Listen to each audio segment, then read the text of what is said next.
Good morning and welcome to Patient Device Association Closing the Gaps. Today, we will introduce you to the future of interoperability using PCIM, Point of Care Identity Management, to streamline the process of patient device associations.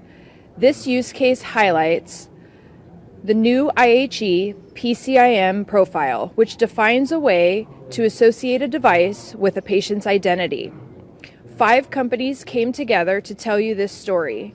In addition to their normal functions, each vendor provides special PCIM-related features as well. This diagram defines the messages exchanged by the vendors, and as the scenario proceeds, you will notice the interactions between vendors highlighted in yellow as each step occurs.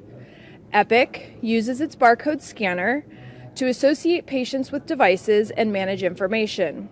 GuardRFID will highlight a way to perform association based on proximity of devices to a patient. InnoVision's interoperability platform passes data from the Hamilton and Vapotherm ventilators to the medical record. It also includes a device association manager that supports GuardRFID association of co-located devices.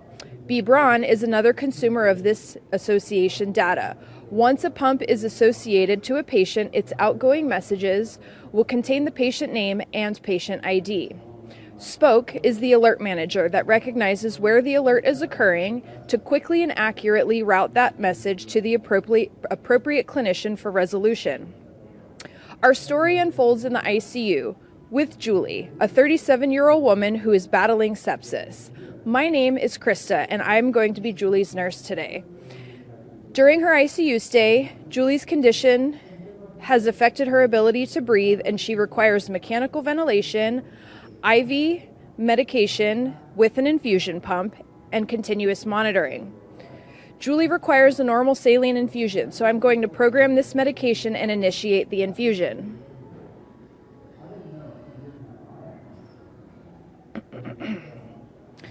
DoseTrack, Braun's infusion management software, displays the status of the infusion pumps in real time.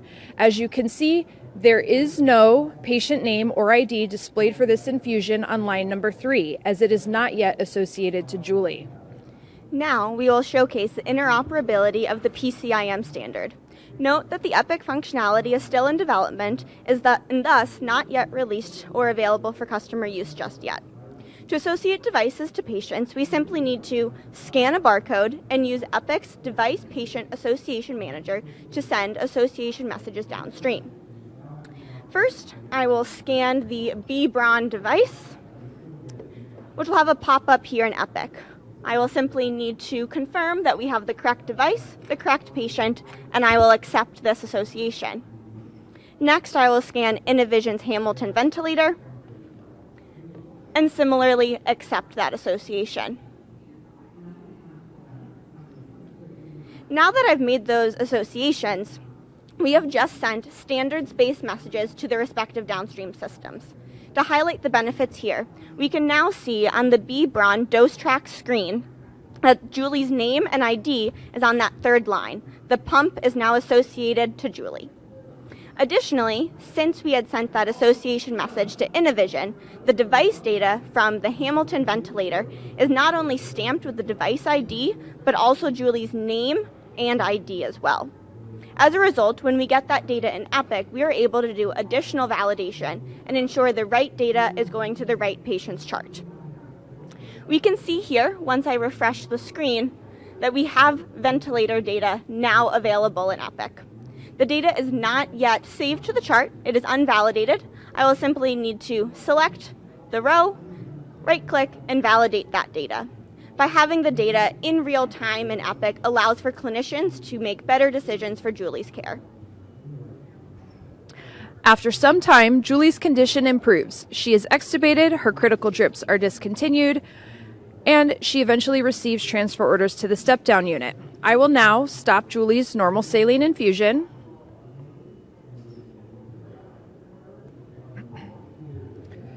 Her ICU devices are disassociated in preparation for her transfer.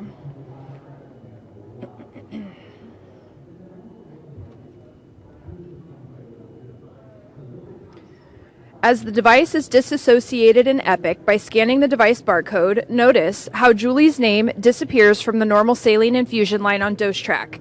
Now the devices are ready to be associated to the next patient, and Julie is transferred to the step-down unit.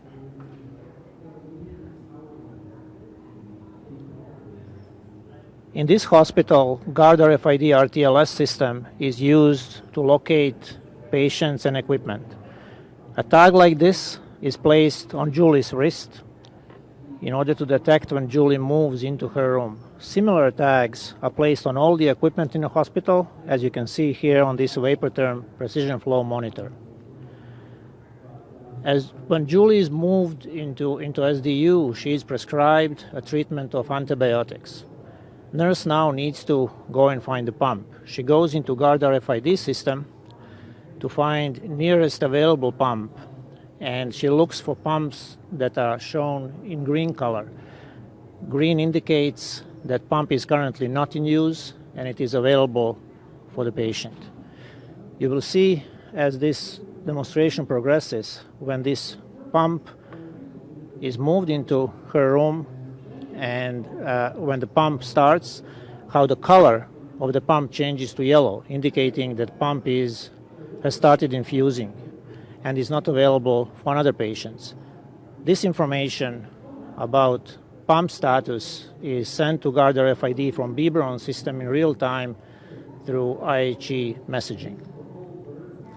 Besides the pump, Julie also needs a ventilator.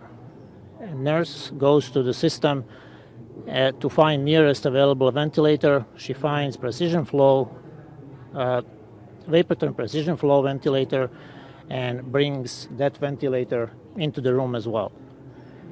When these pieces of equipment, pump and ventilator, moves into the room, system now has detected that they are close to Julie, and nurse has opportunity to validate that those are pieces of equipment that need to be associated with Julie. She does that. First, she enters her information into the system to identify herself, checks that it is the pump that should be associated, checks that it is a Vapotherm precision flow monitor that should be associated, and accepts that association.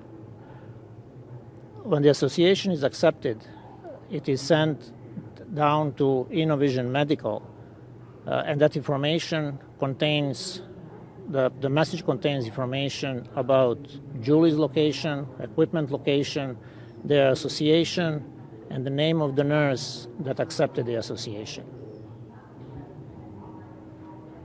The InnoVision Patient Device Association Manager receives the Patient Device Association reports from the GuardRFID RTLS system, and it immediately updates its database. It passes this association information along to the Vapotherm precision flow ventilation device, and since that device only speaks a proprietary protocol, there's a InnoVision gateway on the back. It's a small footprint external device that speaks that native protocol, and then with the interoperability library software that's embedded inside it, allows it to talk to the digital world using the IHE standards, including the PCIM protocol we're talking about today. As soon as that InnoVision gateway receives the PCIM device association message with Julie and her location, it then sends the data directly into the EMR for that device. Because GuardRFID, as a reporter, sent that device association report to the InnoVision Association Manager, and the InnoVision Association Manager then relayed that information to the Vapotherm Precision Flow, and then the data is stamped with the accurate patient device association information and sent to the EMR or other downstream systems. The gap for patient device association is now closed. The InnoVision Association Manager also received the association report for the Braun pump that will be associated with Julie as she's now inside the step-down unit, and so that information is passed to the dose track system. Julie readjusts in the bed, causing her IV line to occlude. An alarm sounds from the pump and an alert is sent to the SPOK alert manager. So the SPOK alert manager is going to get the immediate alarm notification from the infusion pump. That alarm is going to be an ACM standards-based message. It's going to include information on Julie's location and the device associated to her based on the assignment functions that we just witnessed here. As soon as the alarm is delivered, we're going to send it to the right person, and in this case, it's Julie's primary caregiver. That message is going to be presented on the Epic dashboard, and as you can see here, the alarm is included along with Julie's current up-to-date location. And our clinician is busy right now, so she's going to be wanting to escalate that message to the next available caregiver. So as soon as she hits the escalate button, we're going to receive a notification on a mobile phone to a backup caregiver. Now, if I'm a nurse, I'm usually carrying this phone in my pocket, so you heard the alarm go off. We can provide a unique ringtone based on the priority information that came from the ACM message to make sure that I know what type of event and the priority of this event when I receive it in my pocket. So when I get this notification, I hear it, I want to respond to this, so I'm going to accept this message. That's going to pause the escalation process to give me time to get to Julie's bedside and take care of her. In summary, point-of-care identity management, PCIM, seamlessly associates devices to patients to ensure accurate, timely data flow.